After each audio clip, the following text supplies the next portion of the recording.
I finally watched Avatar Fire and Ash. I know I'm late to the game, it came out like last year, but I decided no, I have to share my thoughts about this long movie. In fact, the third title in the Avatar series. I decided no, I should give my what I liked and dislikes, the pros and the cons, the good and the bad. So we're going to look at that. So today we're diving into Avatar Fire and Ash, a film that expands the breathtaking world of Pandora in bold and unexpected ways. From the very start, the movie pulls you back into the stunning universe. But this time, things feel darker, more intense, and emotionally heavy. So now, yes, that's what the movie does for you. It gives you another feel of the movie. Yes, it's always extraordinary. It's always nice to watch these movies. You're there for the graphics, the CGI. It looks so spectacular. But this time there was another take that was darker. It felt more mature. It was like getting close to hell, like about to touch it, maybe figuratively speaking. So now, what were the good things about this movie? It has good stuff, but it also has some bad. But what are the good? So the pros of this movie. Firstly, what I appreciate, and I know everybody appreciates, is this movie is a visual masterpiece. The CGI is amazing. Just like its predecessors, Fire and Ash delivers jaw-dropping visuals. The new environments, especially the fire-based regions, are absolutely mesmerizing. Every scene feels alive, detailed, and immersive. Yes, James Cameron does a very good job of immersing you in the environments that he creates in his movies. So in everything that he introduces in each of these titles, from the first Avatar movie, Way of the Water, and Fire and Ash, these worlds are really brought to life, and they look like somewhere you would actually venture to, some place that you would actually think exists. And I must say, it was jaw-dropping. The second goodness of this movie is there is a stronger emotional depth. In this one, believe you me, there's a lot of emotion that spreads around when you're watching it. It has that touch. It touches your heart. This film leans deeper into character struggles and relationships. The emotional stakes are higher, making you more invested in the journey of the characters. Yes, you get in touch with the characters, because initially, if you remember what happened in the previous movie, the Jake Sully lost his son, and the movie actually starts with, from that perspective, these parents are trying to let me just say, the family is trying to get used to such a situation. You see the emotions in all the characters in this one. There is also intense action. This is the third thing that I want to say. Yes, the action is intense, although I would say, no, let me just say, it's almost at par with the previous movie. So there is intense action sequences. So the action is bigger, more explosive than ever. Battles feel more personal and chaotic, with higher risks and consequences. The action is top-notch, and everybody appreciates that. Fourth goodness of this movie is the expansion of Pandora's lore. So we all know that the movie has an expansive lore, but in this one, it goes even further. We get to see new tribes, new cultures, and perspectives, which adds richness to the story and keeps the world feeling fresh and evolving. In this one, you get to have more perspective of how the world of Pandora works. It has more tribes, it has more cultures, and we're actually shown the more chaotic type of culture or tribe that deals with fire, the fire people.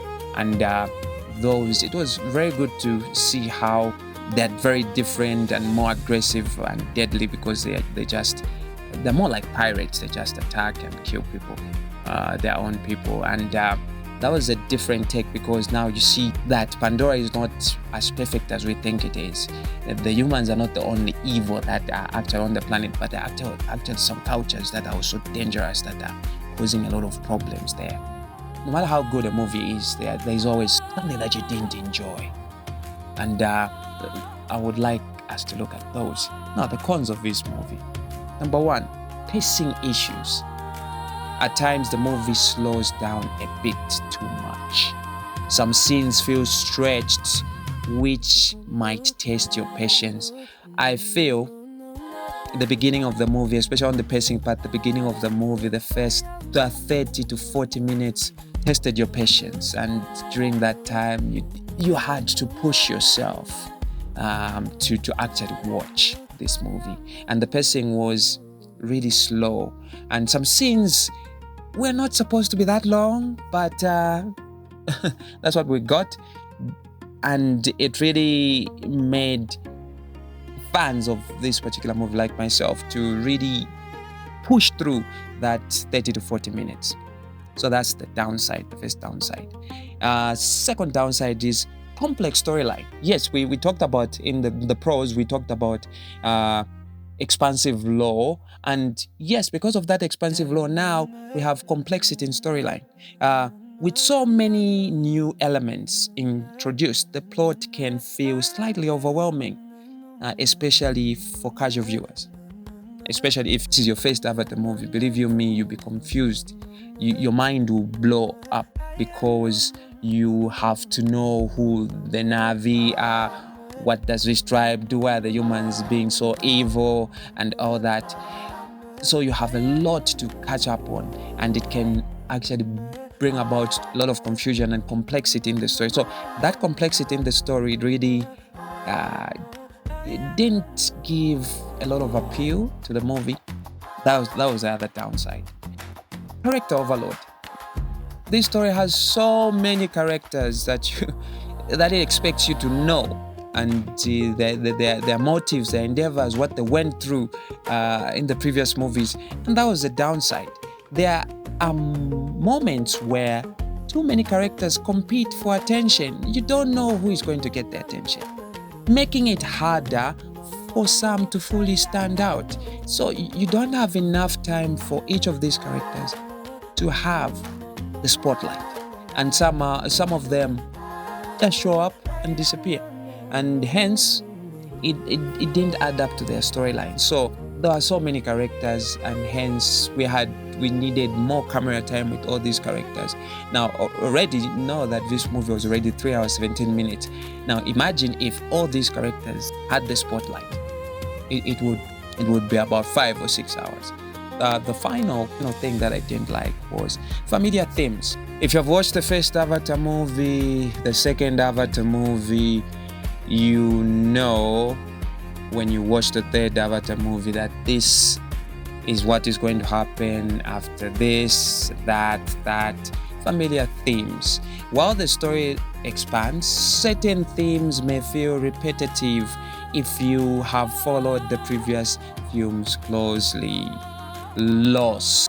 Humans being evil, though their evil just changes. First it was rare metals and materials. Next it was this chemical that they were getting from alien whales on that particular planet.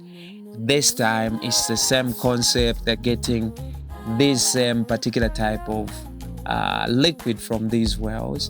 Hence, you already know what is going to happen. You know when Jake Sully's family is taken, he has to go and save them, and you know that he's going to save them. By wanting to save them, he has to rally several tribes to help him out, especially with his new title of Rook Makto. You have to go convince them, and then we have a full-blown battle at the end, things that we've already seen before in the previous movies. Avatar Fire and Ash is visually stunning and emotionally driven experience that pushes the franchise into darker territory. While it has a few pacing and storyline issues, it still delivers an epic cinematic journey worth watching. Yes, it might have the bad, but I wouldn't say don't watch it. Obviously, it's a good watch, but you just have to stick around for the first 30 to 40 minutes. Try to ignore the pacing issues and the character overload. And maybe if it's your first time, I would advise you to first watch the first and second movie so that you get acquainted to the storyline so that you don't get confused and want to know who is this guy, who is that guy, why is this guy trying to kill this guy. That would be very confusing. So that's my take on the movie. It's a good watch, and I bet it was a good way of ending the year when you watched it, despite its shortcomings. Now, if you love immersive worlds, intense action, deep storytelling, this is definitely one to check out. Please don't forget to like, subscribe, and let me know in the comments what you think of Avatar Fire and Ash. See you in the next one.